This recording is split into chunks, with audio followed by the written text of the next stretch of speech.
Раша отмах и се обадих на заболекарите, които ме направиха. Ето, гайс, тук нещо не е наред. Ами да, ако те е страх от заболекари, не гледай малко късно, сори. Тези хора ми отключиха детската травма за секунди. Махнаха ми зъба и се върнах отново в 14 годишната Лешо, която няма зъби и всички се подиграли. Беше ужасно и като ми махаха зъба и хвърча на земята. Казаха ми, че за да ми преработят коронките, трябва да ги свалят и да ходя без тях една седмица. Аз няма да съм в Париж без зъби, хора. Сега отивам на лазерна епилация. Хора, запушвам.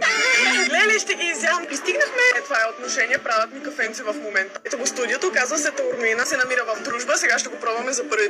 Мале, тук е много сладичко, хора. Логото е супер кют. Така, започвам да качвам тази гола поредица 2-3 седмици по-късно. Понеже първо исках да приключа да качвам миналата поредица с апартамента. Затова в момента аз имам напълно обективно мнение за този салон. Искам да ви кажа, че преди 2-3 седмици им направиха само една процедура на цялото тяло. И резултата е невъзможен за една процедура, хора, чест. Да, била съм в други салони, правила съм си лазер, сигурно преди година и половина е било последния път. И с ръка на сърцето препоръчвам този салон, толкова горещо. Аз съм нямала такива резултати само от една процедура никога преди. За мен това напълно честно е било най-добрият салон, който някога съм посещавала и със сигурност ще го посетя отново. Не знам каква е тази космическа машина, която я използват хора, ама честно работи. Беше изключително чисто и професионално. Собственичката на салона беше много мила и внимателна. Давам му 10 от 10, със сигурност ще дойда пак. И в момента имат бомбастична оферта. Ако отидете за подмишници, следващата процедура е абсолютно безплатна.